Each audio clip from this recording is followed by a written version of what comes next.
Hi, everybody. Welcome to No Story is Sacred. If you've never listened before, basically we're four siblings who grew up talking about the art of storytelling. Now that we're adults, we're still talking about it, and we're inviting you to join the conversation. I'm Kat, and... oh, shit. I didn't think of something. This part always comes for us. I know. I'm Kat, and I left my frenemies back in high school.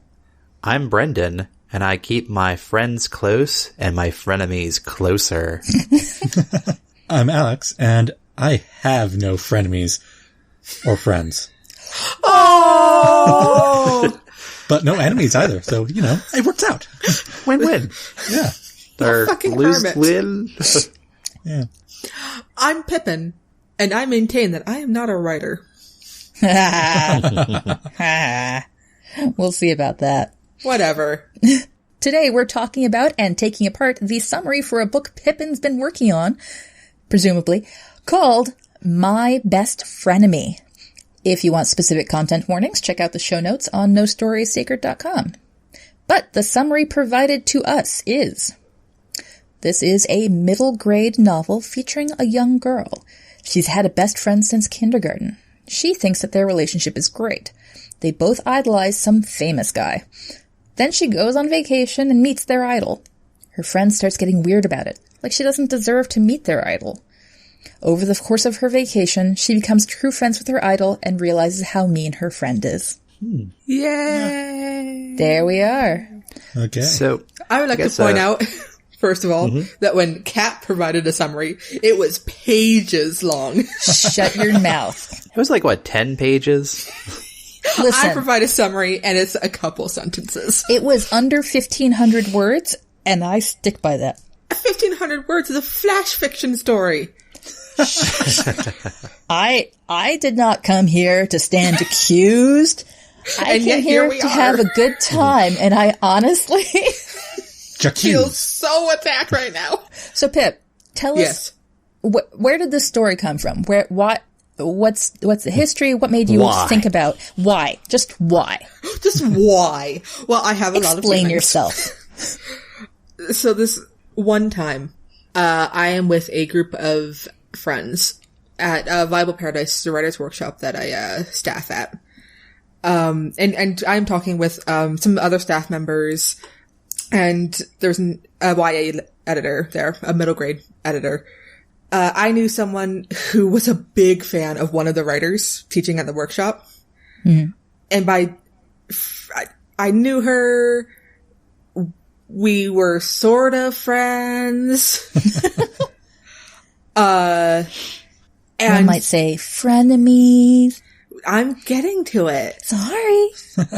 So I mentioned how she was a big fan of one of the other writers, and how I wasn't going to do anything about it because, you know, she was awful.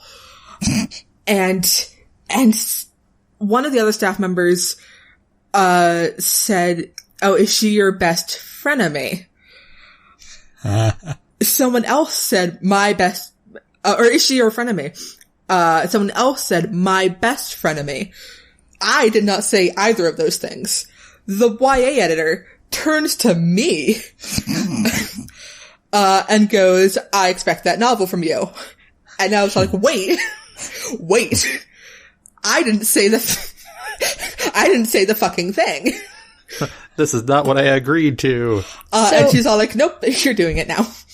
So, Pip, let's get this straight. You actively have a working YA editor asking for your work. Is that correct? I suppose technically. So, if we get you to write this book, I'm thinking that maybe this one won't immediately go for sale randomly through Amazon.com.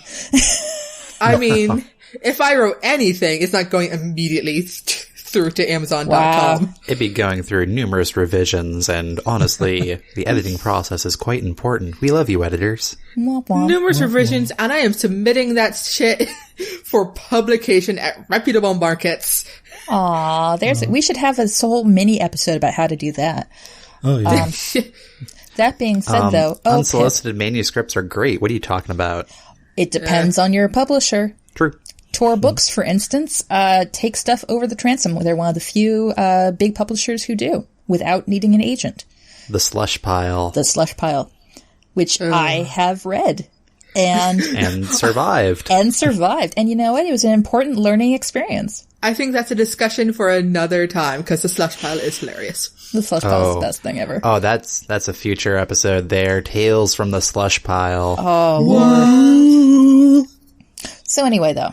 Okay, so Pip, you have the story. So that's the beginning. Now, what drew you to this particular summary? It was what I could remember of what I was thinking of it. Because at one point I was writing it. Mm-hmm. And it was crap. Possibly even objectively so. And then, my laptop crashed. Oh no. Horrifically. Wait, is that the laptop that was with me?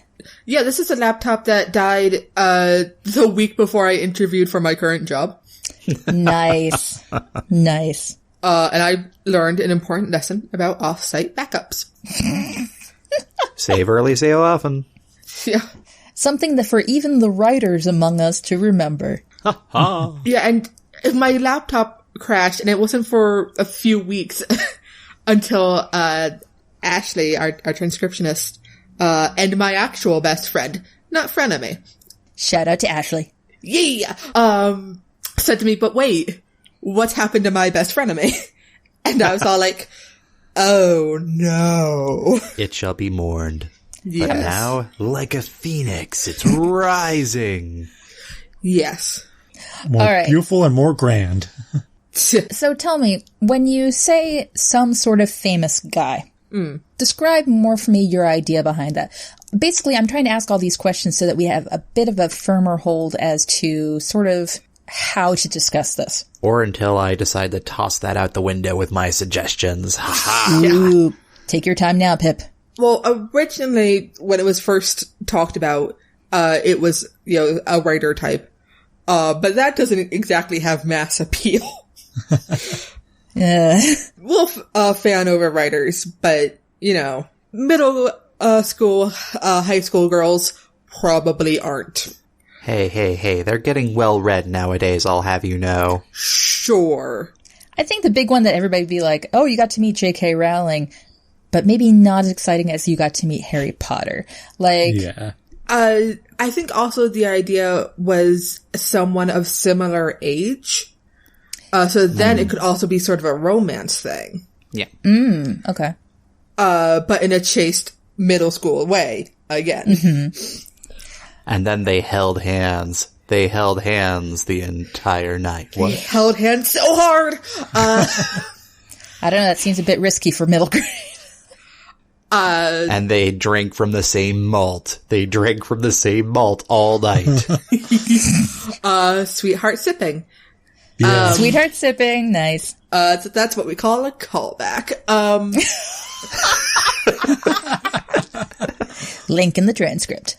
I know when I was originally trying to actually write the thing, there was a boy band involved. Of course there was. Called Portmanteau. Nice. And I worked really hard to find names that I could smush together to make Portmanteau. Portmanteau. Portland, Yeah. something. And now I can't remember any of the names, but whatever. That's okay. So they're not at a Portland young man troupe? Portmanteau. So, yeah, actually, Pip, truth be told, in my notes as I was kind of, scrambling to make notes for this episode, the first thought that came to mind with an idol was, a singer idol type. So, Same. Yeah. Yeah. See, now I worry that it's too obvious. Yeah, see, that's what I'm concerned about. It's okay if it's an obvious thing because you know what? That's approachable. It's understandable by a middle school audience. Because I think one of the things you were qualifying was that we're targeting middle schoolers, right? It's a middle grade novel. So we can't go too subtle or weird with it because, we want this to be, kind of easily digestible. Most middle schoolers will understand, idols. They're a big deal. Well, I also don't want to do them any discredit because they're smart kids. And also, that I don't want the editor to hear this and get mad at me. Aw. Okay, so I have a question. Yes. What if it was like a cute kid from a local commercial? Like somebody who's just actor? starting to make good. Somebody that's almost approachable to their level. Not local, because she has to travel to see him, because otherwise, why haven't they met yet? Oh, okay. Well, just gonna point this out. Other towns are larger than ours and have more than one school. But there's still the sort of, and then she could run into her friend. Okay. Or talk to her later, and part of it is the distance between them. The space between. Yeah. That allows her to have the space to actually evaluate their relationship and go, oh, this is toxic as shit.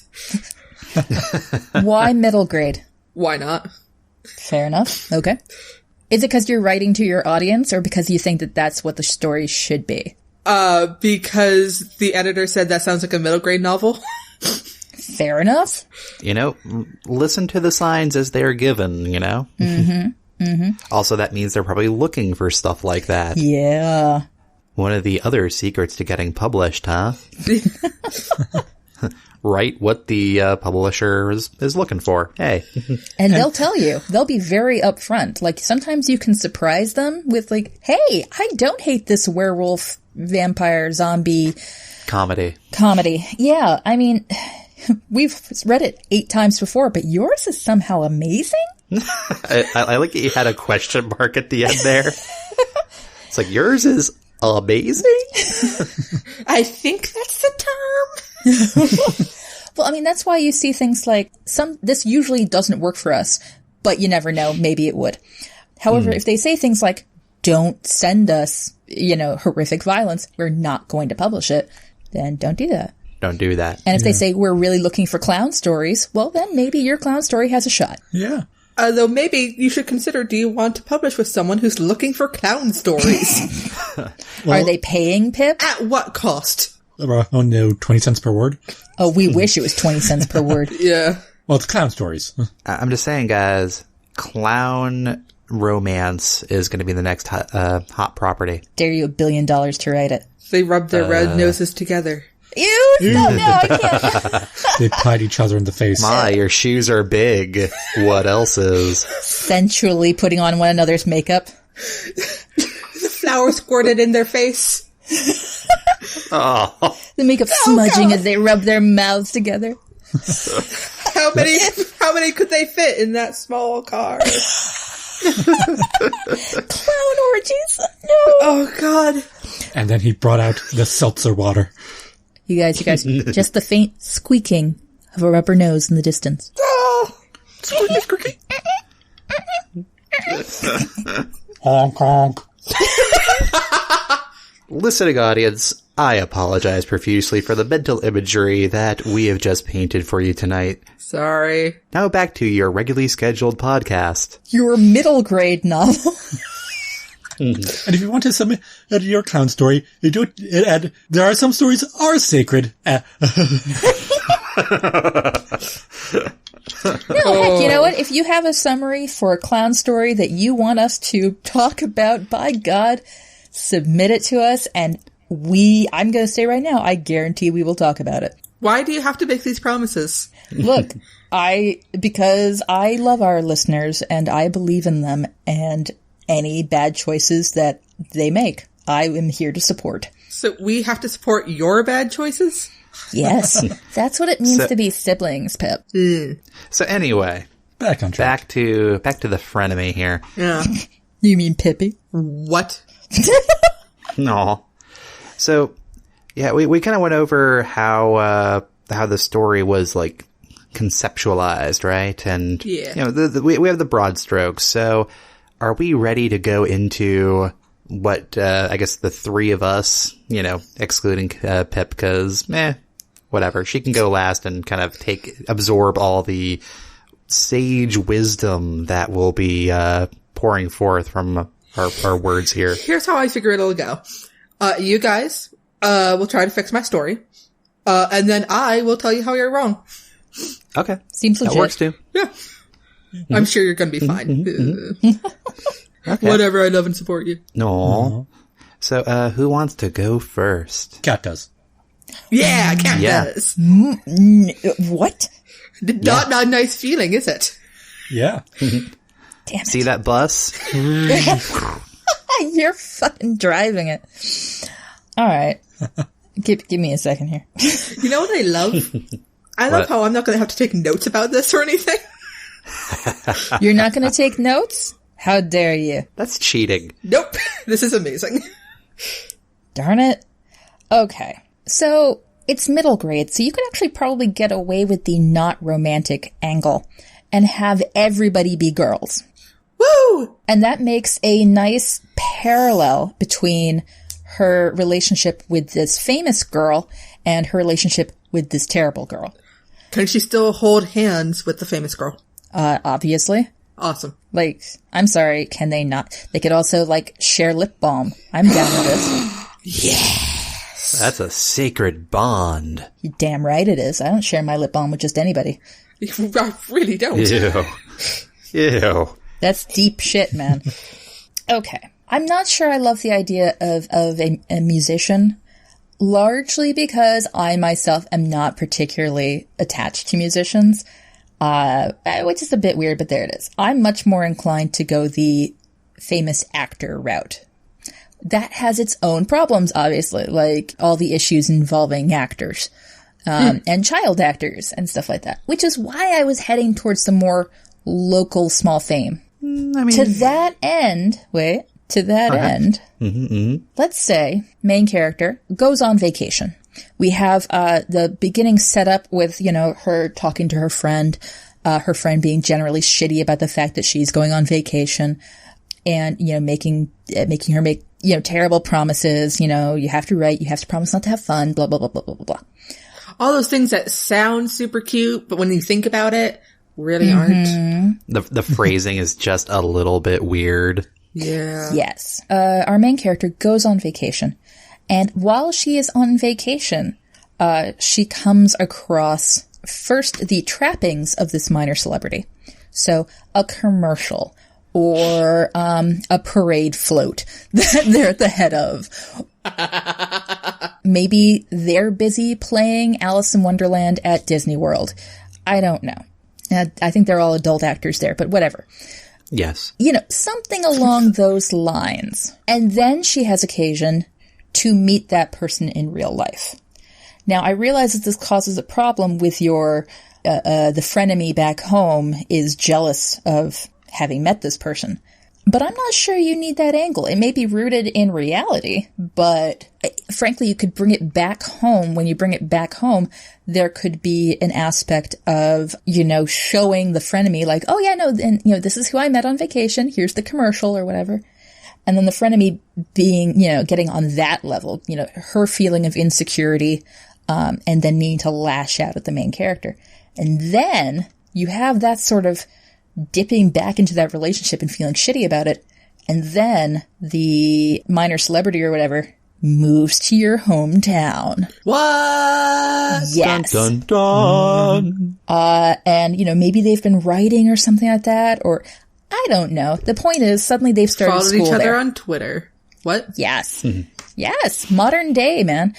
And so now our main character has this issue where she is either, having to remain faithful to this shitty relationship she has, or take a chance on this newer one. Take a chance, So you take a get- chance, take a... Chance. So you get the trappings of a romantic relationship, which is really just a relationship. But you're still getting to talk about that. And, that's part of the thing that for me, anyway, is an issue with writing for kids is, part of what you're doing is sort of laying out a guideline, like a map to these things. Like maybe, How to be a proper adult 101. or even, this is how you recognize shitty stuff. This is a good way to get yourself out of it. Well, wasn't that the case with a lot of your classic kid stories? At the end of the day, the lessons were like, hey, don't go trusting strangers indiscriminately. Don't go doing this. Don't go chasing waterfalls. Yes. Well, I mean, but if you think of things like Beverly Cleary's, Are You There, God, It's Me, Margaret, or even, earlier stuff like the Ramona books, those are all they're all classics, and they're also ways of dealing with the world as a kid. I just want to take a moment and say that Are You There, God, It's Me, Margaret is by Judy Blume, and I have no clue who you said. Beverly Cleary. Maybe she's Ramona. Damn it. Okay, whatever. Judy Blume, Beverly Cleary. It's all fine. That's sort of where I see that. I don't want to pen you in too much with a plot. I personally like the idea of going away and coming back, not making them too high up, but enough to incite the jealousy. And of course, because that's a fun thing to fantasize about as a kid. As an adult. Yeah. Me and Chris Evans, we're best friends. I was going to say Chris Evans too. Don't you want to be best friends with Chris Evans? I do. I basically just want to buy him a coffee and hope that he does well with his day. That's what I want to do. I want to pet his dog. I bet it would take very little prompting for him to show you pictures of his dog. Oh, easy. I honestly would probably want to play with his dog more than him. I'm sorry. Well, hey, I have a dog, so frankly, that means that he and I can be dog park bros. It'll be great. Oh my God. I love Benji, but I think Chris Evans' dog could kick Benji's ass. Oh. No. Dog fight. Wait, no, that's wrong. That's an actual. Shit. Shit. That's not what I meant at all, but it sounded really bad. Dog personality fight. Oh, no, it's not getting better. No. So anyway, that's where I am on that one. Okay. The end. I do like the idea of her leaving and then coming back. Mm-hmm. And having most of the action still in her hometown. I do like that. Thank you. How big a hometown are we thinking here? Like, not like Forks, Washington. Not our hometown. Maybe Manchester? Manchester did come to mind. Maybe something more like Portland, Maine. Ah. What about like Newton, Massachusetts? Newton? Suburb of a big city. Still connected to it. That works. Or like, I don't know how familiar you are with Philadelphia, but I went to college in one of the small towns that technically is a suburb of it, but there's no break between every town. It's just more town that eventually leads into the city. Yeah. You can ride the train to the city. How about that? Yeah. But yeah, maybe a town that doesn't have the major public transit, but does have a commuter rail. Yes. You can hop on the train, and a few hours later, you're in the big city. Yeah. Or not a few hours, but yeah. About an hour and a half. Says the guy who takes the train into the city. It's set in Worcester. Oh my God, set in Worcester. Worcester. Or maybe somewhere in Jersey. So the idol moves to New York. And suddenly, New Jersey Transit. You can get real close real quick. Oh, and you know what? That's a nice thing, because then it's the main character dividing her time up between being in her hometown with this shitty frenemy and joining her new friend in the city. So she's got that travel time. She has to balance her resources. Is it better to remain friends with the easier option? And is the easier option actually easier? Yeah. As Dumbledore says, sometimes you have to choose between what is right and what is easy. Yes. I think Yoda also said something similar. I'm saying it right here, right now. Dumbledore is Yoda. Dumbledore X Yoda. Dumbledore / Yoda. What? Dumbledore or Yoda fic. Nope. Yeah. Go, do it, nope. do it. You have to write Absolutely not. You have to write it. Kat, you have to write it. Like hell I do. Pip, you have to write it. I wasn't paying attention to what you said. Well, I kind of like the Yoda / Dumbledore bit, Al. Thank you. I need some bits in here. Alright, so Jersey. Splitting the time up. Mm-hmm. Trying to figure out which relationship is better. Better, yeah. Mm-hmm. I'm still rooting for a small time starting up celeb. Okay. Do you have anything else, Kat, or? That's it for now. I plan to enjoy knocking down the rest of y'all. But I think we can circle back and go through our individual notes here as we converse more. Sure. You're really proud of how you're saying sure, huh? Sure I am. Anyway, who's next? Bren Candace is is allowed to talk for like 5 minutes. Bren is. Oh. Wait, did you say I'm not allowed to talk for 5 minutes? Fuck you. Yes, because of how you were saying sure. You're in the box. Okay. Penalty. So here are some of the notes I was going. I like you guys said, my initial thoughts were kind of along the musician side of things, is because that's, to me, the most approachable. But YouTube star. that's actually what I was about to say, Pippin. God damn it. Sorry. Because that is the modern kind of equivalent of a small-time star, and, you know, would also be somebody who has a pretty decent following, a couple million subscribers. Sure, a small-town person would probably follow that. Yeah, of course. And would also explain why, you know, our main character here could realistically, you know, actually approach them, because by and large, not going to be, you know, some super exclusive celebrity. It's just, yeah, YouTube personality. Oh my god. But the other thing I was thinking was, like, the way they introduced the meet cute, which I don't think was mentioned earlier, because I kind of like the meet cute or whatever. While the details are up to Pippin to write, I just want to have the celebrity here in this case kind of be completely unrecognizable when off camera. So, like, on camera persona, like the hair is all gelled up or whatever, that kind of nonsense. Maybe even like some dye or something like that, you know, something for the camera, you know? So that way, like, when you're, like, in person at, say, like, your local library or something like that, because, hey, why not make our main character, you know, a avid reader or something, huh? Are you? Libraries did feature when I was trying to write it. Are you suggesting, Bren, Gem? No. Because she's outrageous. No. Truly. That's what happens when... Outrageous. Ugh.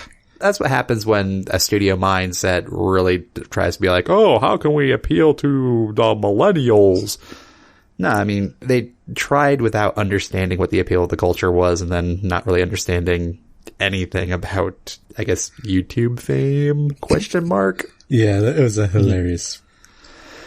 Hilariously bad movie. We're talking about Gem and the Holograms, right? Yeah. Yes. Okay. I hear the original comic, I think, Show. is really good. Cartoon. Cartoon is good, but the movie just did not get it. The movie sucked rocks.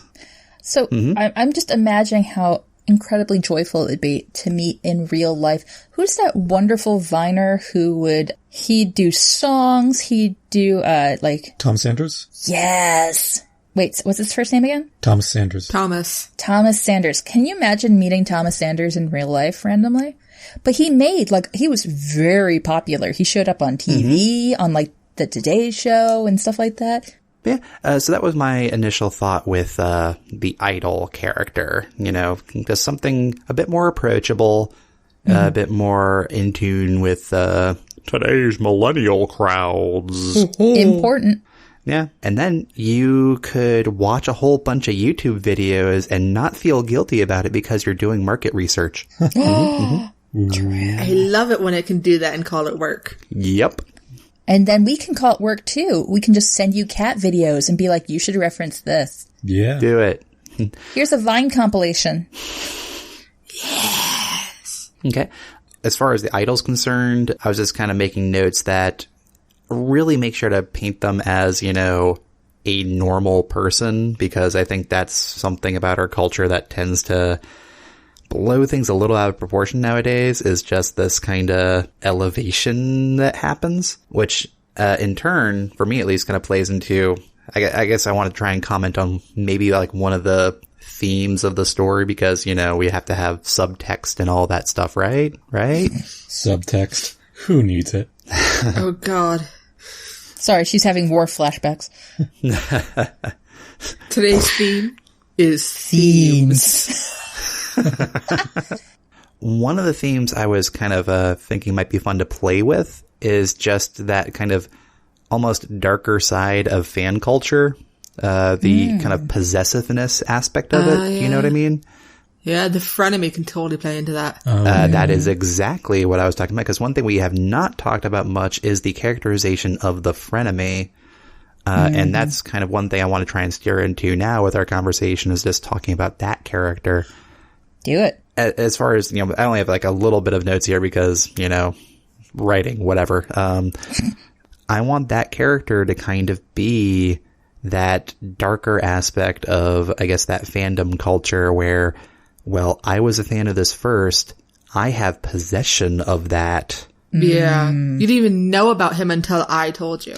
Precisely. Oh, yeah. So how dare you get into this culture, or get into this, you know, universe that I've elevated up and became friends with them, started dating them, what? What? And maybe the ultimate, like, climax, or the thing that triggers the climax of the book is just, or movie or show or whatever, the main character ends up in one of the videos. Yeah. Yeah.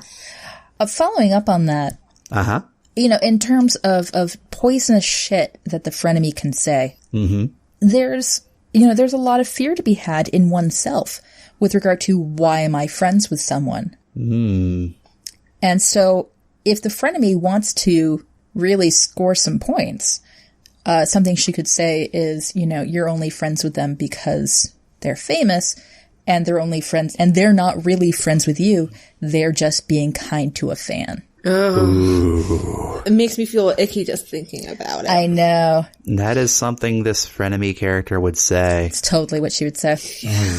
The downside to writing this is that you're going to have to put yourself in a pretty shitty place in terms of writing these kind of fights. They're poisonous fights. But on the other hand, that's also the secret sauce. So, I don't know, you have some, you know, writing experience. What would you give for advice for, like, kind of tapping into that without necessarily succumbing to it? Like the compartmentalization or whatever. I don't know if I'm asking weird questions. No, it's a good question. Unfortunately, there's a certain aspect of it where, you know, you do succumb to it. You know, how do you write the murderer? Well, you think to yourself, if I were this person, how would I murder it? You know, fortunately, you're not that person, but part of it is getting into yourself. I always say that writing is auto-cannibalism. You use pieces of yourself to write. And so, you know, how was I able to pull that, you know, shitty comment out of my hat? Well, if I was a shitty person, that's what I would say. And or perhaps shitty people have said something like that to me and I'm regurgitating it. Writing is therapy in that case. Yeah. But the trick is to not be afraid. Don't shy away from it. It's terrible and it's awful, but when you're in it, own it. And then when you're done, you can watch cat videos. Yeah. Exactly.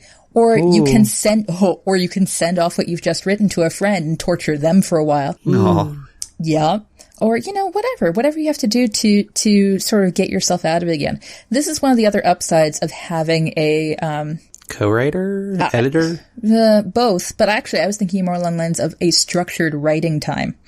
Ah, yes. Or at least a structured writing process, because then you know how to get yourself into it and then how to pull yourself back out again. Which is, you know, it's a little strange to think about, but, you know, you want to prep yourself and then... Before you wreck yourself? Yes. And then, you know, afterwards, then you're done, you know how to calm down, you know that there is an exit in sight. I don't know, this seems like it's much more traumatic than it is. But I almost think part of the process for this, if I were writing it, would be to, like, watch Mean Girls just before writing the frenemy character every single time. See, the problem with doing that is that you end up writing Mean Girls. Which is not necessarily a problem. Nah. One must always be careful about engaging in rituals. Oh, yeah. I know I just said, you know, prepare and stuff like that. But, you know, one must always be wary of the the desire to, I'll just have this one snort of cocaine before I start writing. To Got really a bit get extreme there. Yeah, look. Just a tad. Look, man. You could have gone cigarette, shot of whiskey.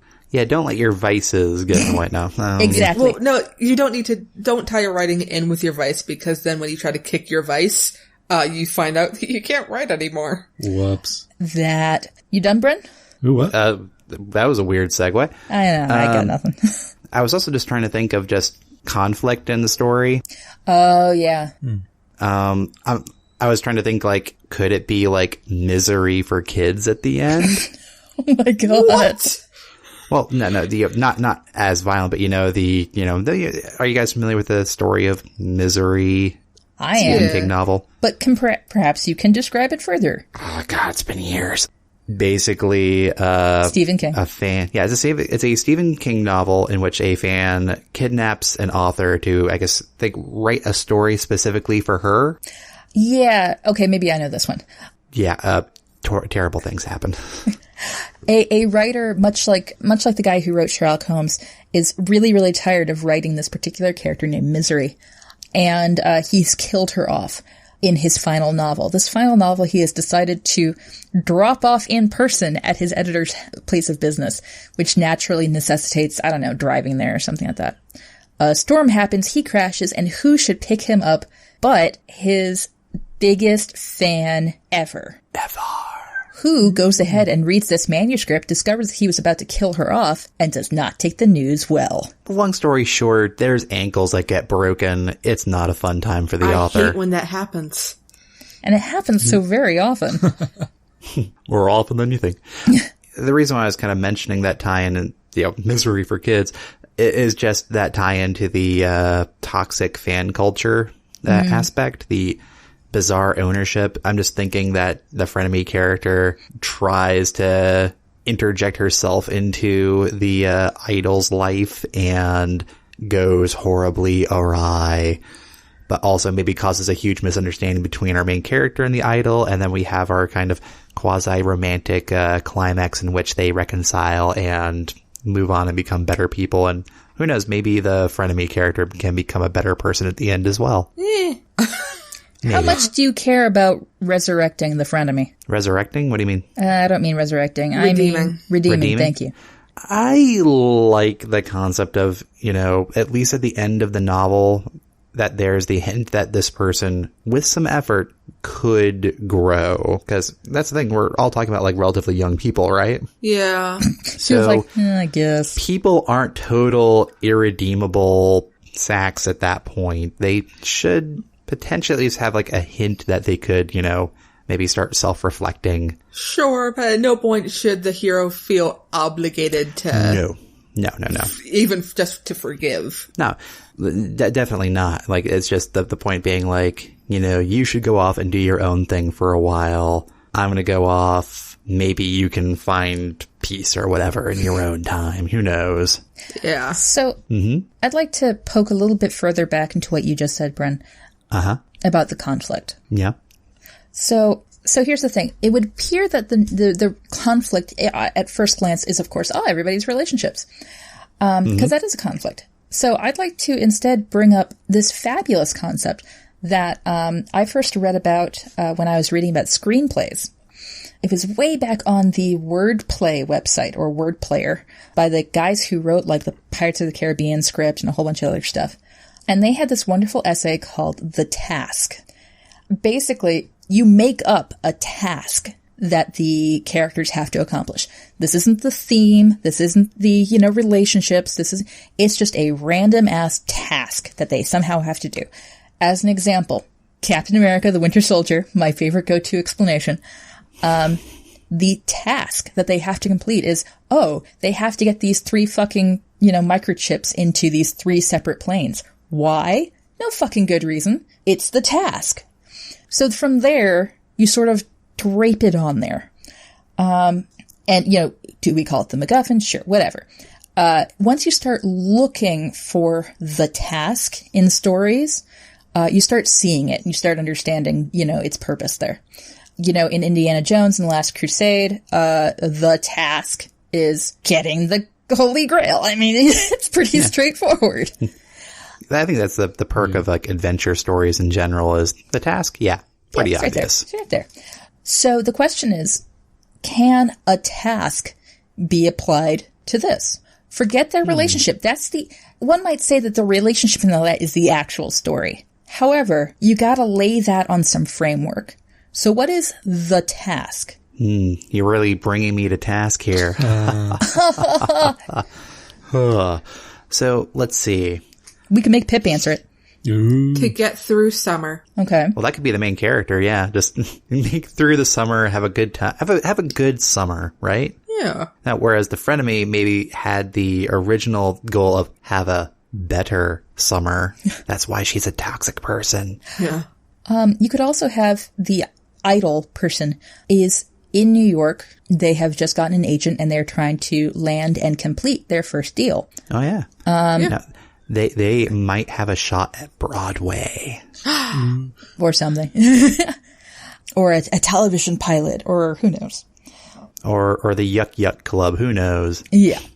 They've got a whole separate motivation, and maybe our main character wants to help them with this.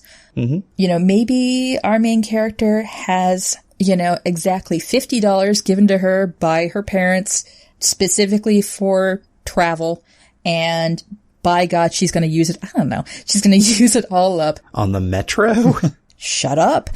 So, or maybe she's trying to buy a car for, you know, and trying to earn money to buy a car. You know, one of those weird things. Oh, is she working in the city, like, you know, like a part, well, I guess, you know, as a teenager? Not even a teenager. Remember, this is middle grade. Oh shit, this is middle grade. She can't really take the train by herself, can she? Yeah, well, things you can skew up the age of the characters a little bit if you're targeting middle grade. You give it 2 years. For kids, you go up 2 years from whatever their reading age is. Ah, neat. 10-year-olds want to read about 12-year-olds. 8-year-olds want to read about 10-year-olds. That's the way that works. Ah, yeah. Learn something new every day. FYI. So we've been talking about my stuff for a little bit too long here. Hey, Al. Yeah? Hey, Al. Your turn. What up, bro? What do you got? What do you got? Let's see, what do I have? How can I stall? So, first off, my version of this idol character is just public access TV kid. Like Sesame Street? Like Chris Gethard? No, like the like local TV station. Okay, Yeah. okay. You know, they've got whatever they do there. Painting, clay making, this weird storybook hour. Hey, Weird Storybook Hour is the best. Right? So public access radio or TV personality kid. Cool. Yeah, and, you know, they're also doing the, hey, maybe gonna get famous soon deal. Mm-hmm. Like movie role? Well, like, not movie role, like, I don't know, auditioning for a recurring character in a TV show, like a Boy Meets World kind of a ripoff show. Boy Meets Ripoff. Or Boy Meets Globe. Boy Meets Globe. Boy Meets Ghouls. Different show. Boy Meets School. No, so not like super famous. And so Okay. a lot more at least in my mind, approachable. I think for the main character, she's starting to realize that, hey, I'm not happy for some reason, but not quite figuring it out that it's, hey, maybe it's that best friend of yours that's kind of doing that. Because how could it be? She's her best friend. Yeah. She's told me so. She cares. But hey, she has written on her notebook, her task for the summer is to get happy. Aww. I like that. Okay. Oh my god. And then Here you goes killed Alex cats. teaching us about how to, improve our lives. Whatever. And, this isn't really off to a great start this summer. I mean, her best friend kind of bails on that. So how is she going to do this now? I mean, without her best friend. Sarcasm. Like, were they going on vacation together like, were they going to be going together up until the best friend, quote unquote, like, canceled at last minute to go, like, to Beaverbrook Falls without her? I don't know. Oh my god, maybe she ditched her. Yeah. Maybe Frenemy ditched her, and then main character ended up having a more magical time because she met this famous person. Yeah. And then Frenemy was like, it hits all the jealousy notes. Oh, yes. And all the hypocrisy notes. Yeah. Oh, yeah. Yeah. Like, Very important part of it. Well, I still think that can tie into the task I was assigning her before of, I want to have a better time than main character is the goal. Yeah. yeah. Well, that's part of it. Yeah. Oh, yes. No, and your friend me was like, okay, this summer we're going to be doing these things. Make sure you do that. I'll be holding you to that, and then ditches. Because, that's something a friend me would do. Yep. And then basically what you guys were saying about, learning that, hey, that frenemy is a frenemy. Yeah. That frenemy's terrible. But man, oh man. So Al, do you have any other thoughts going on with this frenemy character or the idol as, I guess, a public TV star? Yeah. For the frenemy, actually, I would reading the description. I was kind of reminded of the best friend from the Princess Diaries books. Do you remember her, Pip? Oh yeah, Lily? Yeah. I've only seen the movie. Yeah, except Lily, gets her head out of her ass and admits, oh yeah, I was jealous, 'cause you're a princess now. But I'm gonna try to be a better friend to you.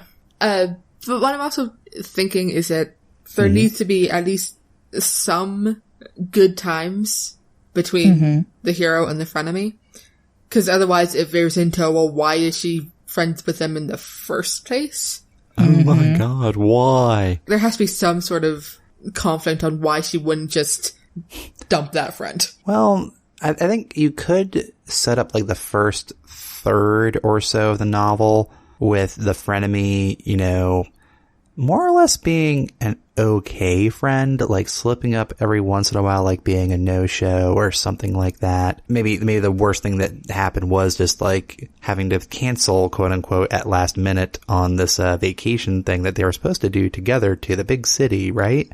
Yeah. Now, we could, if you just wanted to really cement in that this frenemy was a terrible person later on, then the reveal could be, oh, she wasn't canceling because of a doctor's visit or some other emergency. She was going to a, I don't know, concert, something. Yeah. Basically ditched her friend to go hang out with what she thought would be the cooler group or something, trying to just boost herself up. That's also happened to me before. Oh, yeah. Aww. Oh my god. You guys are having flashbacks over there. Well, Yay, trauma! Grade school is the worst. Right? yeah. So here's my thing. I think that it is entirely possible for people to be evil shitheads and do nice things. Oh yeah. I think it ties into why they're doing the nice things that makes them, kind of evil shitheads all along, right? Well, I mean, yes and no. Sometimes people are just shitty people, but they're still people. People are a mix of good and bad. Yeah. People are weird. People are weird. Yes, they are. In the book that I co-wrote, we actually had the task of writing a shitty person. And the trick was trying to figure out how to write a shitty person who nonetheless the main character was devoted to trying to find or save or something like that. And it came down to what in the world of this shitty person is something that they would do that produces a positive result regardless of their intentions. Does that make sense at all? Yeah. I think so. Maybe they're maybe they're holding back your hair while you puke because they don't want to get shit on their shoes. But at the same time, They're there. Except hopefully not for the middle schoolers. here's hoping not the middle schoolers. That's a different kind of story. No. True Presumably. facts. So it's a trick. I think because based on what you were saying earlier, you already have this sort of a character in mind. I think that'll be a little bit easier for you than necessarily making it out of whole cloth. Yeah. You know why you stuck with it. Yep. Well, there you go. That sounded like a awesome sigh, by the way. And that's one of those things where, take your experience, relive it, and, show what it's like for the reader so that maybe they can not get stuck with that. Yeah. Or they can figure out how to get out of it. I like it. Yeah. So, Pip, Yeah. I think you've heard all of us now. Yeah. What are your thoughts? What are you leaning towards? And do you have any questions for us? So, we have the hero, we have the frenemy, we have the idol. What are the parents doing in all of this? It's a good question. Being in the background. Are you going to kill off all the parents? That's a popular choice. Probably wrong for this story, though. They're all Charlie Brown parents who are just going womp, womp, womp, womp, womp. That's a good question. And that's actually one of the, from what I understand, one of the perennial questions of YA and middle grade and so forth is, what do you do with the extraneous parents? think that's kind of why you have, like, single parents so often, is that you reduce the amount of familial interaction. Yeah. So, okay, parents. They have their own tasks. Clearly, our idol person is under the age of 18. She's got parents who are busy managing her career. Right. They are part of the decision. Maybe they're putting undue pressure on her. Maybe that's part of her story. Maybe that's why she's finding it good to sort of escape into this friendship with someone who's not part of this whole thing. And, you know, maybe that's a point of argument later when, you know, our main character has the doubts in her head from Frenemy about why this person's friends with her. Maybe that comes up in an argument. The penultimate argument. So, like, the argument just before the climax or something? Yes. Okay. I think now's as good a time as any. What are your thoughts after we've kind of gone on and on discussing this? Pick your poison. What calls to you? Well, the sea. It calls to us all, Pip. Your Yes. cell phone, I'm presuming. I did get a phone call during the podcast and I did not pick up. Good. Thank you. Mostly because I didn't recognize the number. Fair. Yeah. It was me. It's probably the police. Eastman's Fund. Whoop, whoop, it's the sons of police. So the aspects you liked. I like, sort of suburban area with the transit. So there's a split of location as well as a split in, relationship. That doesn't make any sense either, but whatever. No, it's good. Thank you. I like the idea of a YouTube or Vine, star. Someone who's clearly on the way up. Nice. You're Darren Chris's, if you will. Ah. Oh my god. Darren Chris. Yeah, I like all that. Oh, gosh. See, this is why I should have taken notes while we were talking. Oh, how Way to go. I got complacent. I like, Big butts. and I cannot lie, Sorry. I like the idol's parents being sort of controlling, so that gives her another reason other than the fact that she likes the hero to want to be a part of this relationship. I like Alex's task of to get happy. I love that. That's so, and I think So that the fact that, twee. well, I think the fact that we were all like, yeah, it's a good sign. Yeah. Oh my god, I just had this flash. Can you imagine if, like, every chapter started with, like, something from her diary, like, number 1, pick a flower. Items from that to-do list, I think, would be kind of good little chapter heads. So, like, it'd be like, go watch a movie, go to a concert, get your first kiss. Aww. I actually really like that because I often find that putting in an artificial structure that maybe the audience doesn't know I'm using as a structure is really super useful. I wrote a story once where I'm like, okay, like whatever happens in the story, I'm just going to make sure that I have an italicized list in every section. And I did. And that was my secret. Like if there was no italicized list, I'm like, I got to rewrite the scene so that that makes sense as having one. And I'm pretty sure nobody else noticed that that's what I was doing, but it gave me a framework to work with. So Pip, if you write like a list of things that your average middle schooler and or you would want to do to get happy over the course of a summer, and then you could just make that as sort of your secret frame for your story. You know, and if worse comes to worse, like fucking switch them around, who cares? But like, and that can be like your mini task for every chapter. You can actually bond the idol and the main character together. They both have the same kind of list. Aww. Aww. Or the idol isn't happy, doesn't know why, and the main character shares this idea. Ah. I wish one of our pets had just gone at that moment. That would have been perfect. I think it's a really neat idea. And very approachable. And also, frankly, a good trick to have. You should have a list that are, you know, of things that make you happy, regardless. Yeah. Sometimes things are shit. You should come up with a list of things that just make you happy no matter what. Watching Vine videos makes me happy no matter what. Oh, that can be the first thing on her list, and that's how we first get introduced to the idea of the idol. Yes. Yes. Oh my god. What if she's watching videos like in the living room or whatever, and like parent A wanders past and is like, oh, it's Darren. And she's like, I'm sorry, you know this person? It's like, yeah. Wanders away again. Wanders away. Well, it's like that, there's a Tumblr post about some kid who, was going to her dentist, and oh god, yeah. It's like, what are you doing later today? She's like, oh, I'm gonna go see Captain America. And the dentist's like, my son's in that movie. And then the kid's like, wait a sec, Dr. Evans. His kid's not in the movie. His kid is the movie. And that's how she found out that her dentist was Captain America's dad. It's like that. This sort of like, oh look, it's Rachel. I'm like, what? You mean you know her? Like, la la la la, I'm gonna go make a sandwich. You want anything? Well, the one thing I worry about that is just, I think I'd have that after the initial meet cute, maybe. Oh, yeah. Good call. Because I want to have that be the initial, like, punch, Yeah. Fair point, just fair my point. thought. All right, Pip. So, question time. You want to write this? You feeling it? I refuse to answer that question. Oh, come on. You make me answer that fucking question. Are you excited? Do you have a bit more of an idea of maybe where to go with this? I mean, now I have an actual framework, so that's exciting.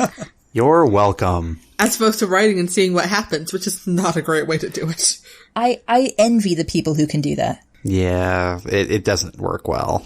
I've met people who can, and I'm convinced that they are not quite there. True. Listeners, if you are the kind of person who can do it by the seat of your pants, God bless, and may we all be so lucky in our dotage. Gosh, I remember, I think it was something in reference to like George R. R. Martin talking about like the two different kinds of writers, like...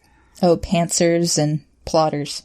Yeah, or gardeners or something like that, yeah. Gardeners is involved, I remember that metaphor. Well, I don't remember that metaphor, but I remember him talking about it. I don't think that there's anything inherently better or more natural or more useful, one or the other. I just think it's important to know what your own capabilities are. Yeah. And I know that as fun as it is for me I can do by the seat of my pants for approximately 14 pages. Yep. At the 14-page mark, I'm fucked. 14 pages or 6,000 words. One or the other, however that works out. Yeah, it's same here. I got to 100 pages once. It was, and then I got bored. I found the analogy here. Okay. The architect or the gardener. The architect, and the one I know is the pantser or the plotter. Plying by the seat of your pants or plodding along. It amounts to the same difference, really. Yeah. Basically, however you write is how you write. And that's right for you. But Wow. That's our smarmiest sticker. No. Look forward to it on our Redbubble page. Whatever it is. Our store. Redbubble? Do we want to try in a game here, guys? I would love a game. Do you have any in mind, Kat? Because I keep on trying to call these games, and frankly, I'm taking a breather tonight. Actually, you know what? Pip. What? Yeah, Pip. Yeah, it's your turn. This is your story. Oh. Pick one. I would suggest not the title game. You've already got a really good title. Yeah. The title is what got me into this mess. Mm-hmm. You can try and do the evil overlord generator or something. Oh my god. On the fly plot changes. What? On the fly plot changes. Do an evil overlord generator or pop in a trope and then we have to fit it into and we have to fit it into your story somehow. Yeah, that's the evil overlord generator. Nice. Do we have a better name for that? It's called, what is it called? Oh, no, it's just evil overlord generator. Alright, so Pip, so you're saying, let's try evil overlord generator. I think you need to do the honors, my love. Alright, let me pull up the evil overlord generator. Or tropes, whatever your plot shenanigans of choice. Alright, advice for the evil overlord. I will make it clear that I do know the meaning of the word mercy. I simply choose not to show them any. Ooh. Alright. Okay. Alright. So mercy, Pip. I think, at the climax of the story, when the frenemy does something really awful, that's when she knows that she's doing something awful and does it anyway. Ooh. Like before, she was just being sort of thoughtlessly awful. Mm-hmm. You know, very self-serving and self-obsessed, I guess I'm gonna go with. Not actively trying to hurt the hero because she wasn't really thinking about her at all, which is a different kind of terrible. But at the climax, she's like, I know what a good friend would do, and I'm not gonna do it because I'm mad. Like, the hero gets like an invitation to a party or something that the idol is throwing, and the frenemy steals it, knows she's doing wrong, and maybe somehow tries to explain it to the hero of why she's doing it, and is generally awful. Cool. And it can be the final countdown. Yes. Alright, so that's me. I've made a terrible mistake. Oh no. What do you have? What do you have? Well, so my go-to generator of choice is the Stith-Thompson Motif Index of Folk Literature. Nerd. Shut your face, it's amazing. And that quantifies tropes of fairy tales and folklore and ballads and stuff like that to its tiniest little particles. Absolutely love it. Downside. I have now been given the trope disenchantment by eating apple. Yep. And apparently that's from an Irish myth. And it can be in its originally noticed form. Disenchantment by eating apple. Alright, so that brings us magic. That brings us a Snow White parallel. That brings us Evil Mother, called Evil Mother the Frenemy, the jealousy aspect of who's the fairest of them all. The 7 dwarves represent the friend. So we have the frenemy driving the main character away into the friendship of the idol person, who are the 7 dwarves. And back in the hometown, Frenemy is making life really hard, really terrible, is causing a disaster campaign. However, through our main character's friendship with the popular person and learning about how friendship does not have to blow and stuff like that, comes back triumphant and defeats the frenemy in terms of like maybe a big speech in the cafeteria. At which point she triumphantly bites an apple. Oh, okay. There you go. See, I was thinking something a lot simpler. What? I was thinking something a lot simpler. Okay. The hero recognizes a casual act of kindness because the idol remembered that she likes warm apple cider. Aww. Well, who doesn't like warm apple cider? I mean, The come frenemy. on. Well, And because she doesn't like it, she would never get it for her friend. Exactly. Right. okay. I'd like to thank everybody for watching me valiantly pull that out of my ass. Thank you. Thank you. I'd like Bravo. to thank everybody for watching me just... Completely undercut it. Thanks. Yup. You're welcome. So- Sorry. Okay. So I went to TV tropes, as I am wont to do. And I, as my first pick here, found Building of Adventure, which is kind of your typical, almost magical building where, you know, the majority of the story takes place. Think Hogwarts. So like rooms are all very different from each other. So it's a location thing. Yes, it's a location. And so the thought that came in my mind, if we don't want to steer into any kind of fantasy trope or anything like that, is instead one of the main sets, one of the main locations, we kind of have a lot of interaction between our main character and the idol.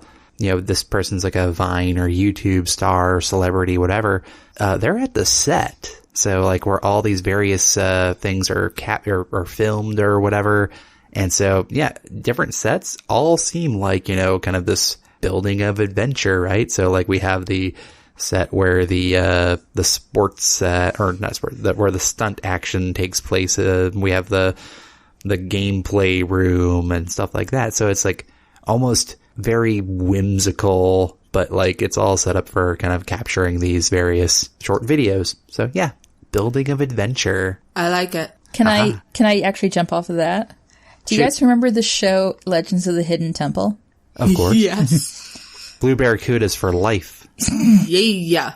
The second you said that, building of adventure, I started playing, and wouldn't it be cool if main character and frenemy were a team who have made it onto a show like Legends of the Hidden Temple. And then the idol person is, say, a kid version of the host. Oh. Mm-hmm. Or, alternatively, the reigning champion. One of the reigning champion team. It takes away like the moving to a different town, but by God, it adds a lot of adrenaline. Well, it does slightly make the action adventure climax much more interesting as they're all trying to storm the Astro Crag. Yeah, and it's got the high drama of and high tension. It doesn't take that long.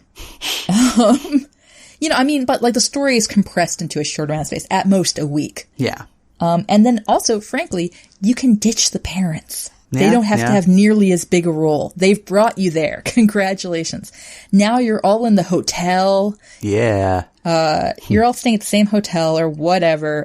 The host, is running around and maybe you get to see them. I don't know. I like kind of like opposing teams. So yeah, that was Building of Adventure. All right. So, are you guys familiar with fanfic plot generators? Yeah. Well, of the concept, but not particular ones. There's the Sailor Moon crossover generator. Oh no.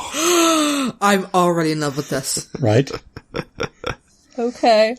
Go on. So, I got, first part, in these crossovers, an opening song is far more important than the plot, and sappy unknown song from the 50s. Okay. Cool, Yeah, cool. Yep. And for a pretense, Tuxedo Mask is dead and needs a replacement. Oh no. Oh my god. Doesn't that happen in Sailor Moon, though? All the time. I think so. All right, fella. Now apply that. Okay. Like, there are several other parts, but that will take too long. So, sappy song from the 1950s. Do you guys have any? Oh, no. This is all on you. Ah, shit. However, I will throw in, why does this have to be a modern story?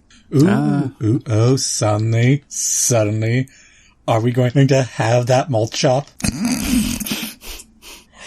Oh my god. Mr. Sandman. Right, so it's not an unknown song, but it is to some our audience. There you go. Yeah. So keep going. Keep going. And Tuxedo Mask is dead. Needs a replacement. Okay. Make it work. Our main character has gotten the magical warrior call, and it's in a tuxedo with a top hat, a cane, and a mask. And she saves the day without doing anything. Oh, that's typical Tuxedo Mask for you. Wait. Presumably we can't just straight up have Tuxedo Mask. Presumably. Presumably. So how would you apply the trope thereof? Okay. Masquerade. Paper faces on display. Really, Pip? You're gonna do that? Yeah, I went there. You're gonna do that to me? Mm-hmm. Masquerade. I like the idea. Keep going. Ooh, meet cute. Yeah, that's why I'm... I want you to know that the number one single in 1956 was Elvis Presley's Heartbreak Hotel. Ooh. Like it. So. She plays it over and over again. So they have their meet cute. She's in a tuxedo with a mask. Dude. Like, I like it. I like how unsubtle it is. like, okay, how do I approach this person without being creepy? You can't. Okay. She's filming a Sailor Moon themed Vine when they meet. In the 1950s. Oh my god. All right. No, I ditched the 1950s angle. What about, okay, so on the one hand, there's the masquerade thing. Cool. There's also superheroes. Tuxedo Mask is a hero of some variety, correct? I don't watch anime.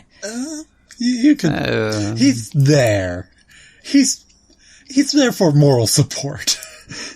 Okay. So we're going to say he's a superhero. And so, okay, what if the idol is a superhero? Yeah. What if it's Spider-Man? Like, you fucking find out Peter Parker is... Oh, ooh. There we go. Oh my god. It is Spider-Man, actually. Like, what if you're, like, Peter Parker's best friend and you suddenly find out it's Spider-Man or whatever? Doesn't that happen in Homecoming? Yes, it does. It's I haven't amazing. watched Homecoming yet. What? What? I've watched that Listen, movie. I came out here. And I don't watch movies, Pep. I came out Alex has here to watched that have a good time. So, okay. All Okay, right. so I think that's a different take. I like how Alex is just like, we're going all in. Fuck it. Boom. There were like 6 more parts to that. Oh No. my god. Because Sailor Moon is extra. Yeah. Well, there's a difference between a plot. Plot generators typically have more than one trope floating around. Technically, Pip used the evil overlord generator. I believe she had 6 different things in there. Oh, yeah. Yeah. Oh, yeah, Yeah. True. And my favorite generator has the the alternate universe setting, the pairing, a quote to use. It's crazy. I don't know what you guys are talking about. I just hit the random button.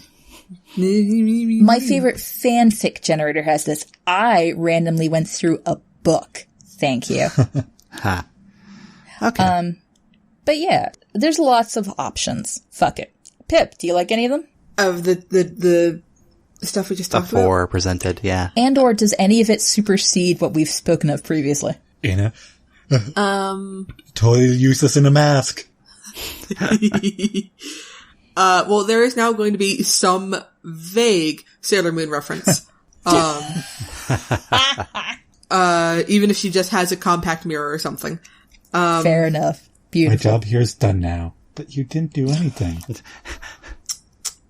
I like the idea of a random act of kindness, really sort of tipping the scale of casual act of kindness. Yeah. I'm gonna be honest, Bren, I don't remember what you said. The studio. Oh, that's right! That was amazing! Yeah, no, that totally. Listen, I have no memory, and as I established earlier, I'm not taking notes. I think we've learned an important lesson for future episodes. Take notes. Take notes. Listen, you guys can do that. I am living a free life. You're living your best life. I'm a rebel. Sans cause. Santa Claus? But now you have a book to write. Oh, yeah. God damn it. Yep. Haha. Whatever. Hey, Pip. Happy NaNoWriMo. Dun dun dun. This comes out towards the end of November, so Damn fuck it. you. Damn. But we're recording it before November, so I challenge you. I'm throwing my glove down. Nope. Bam. There it is. Nuh-uh. I'll You beat you. can pick that up. I will beat you. Fine, beat someone who's not competing. See how that victory feels. Oh, you know what? It'll feel delicious. It'll feel wonderful. Because I'll know I'm better. Alright, when you're crying at 3 a.m. because you haven't met your word count, I hate it when they and I'm fight. sleeping. Okay. Anyway. It's about that time, he said, segueing. It is. It is. As always, if you have a story to submit, head on over to nostoryissacred.com/submission. Follow us on Twitter at nostoryissacred, or send an email through contact@nostoryissacred.com. Your hosts have been Alex McDonald, Brendan McDonald, Pippin McDonald, and Catherine Crichton. Editing for this episode done by Brendan. That's me. Transcript done by Ashley DaCosta. Art by Jay Wolf. Show notes and transcript are available at nostoryissacred.com. And thanks for listening, everyone. Please rate, review, and subscribe to No Story is Sacred. You can also visit our Patreon page to support the show and net great rewards at patreon.com/nostoryissacred. Tune in next time when we delve into a new listener submission. Zack Snyder's classic masterpiece film? Sure. Batman v Superman: Dawn of Justice. Batman v Superman. It's a legal film, I think. Sounds lewd. Also, Sounds a bit rude, doesn't it? it's National Novel Writing Month. And you can follow along on Twitter as Kat tries to write the book from episode 5, Greetings, Valentine. Tries being the key word there.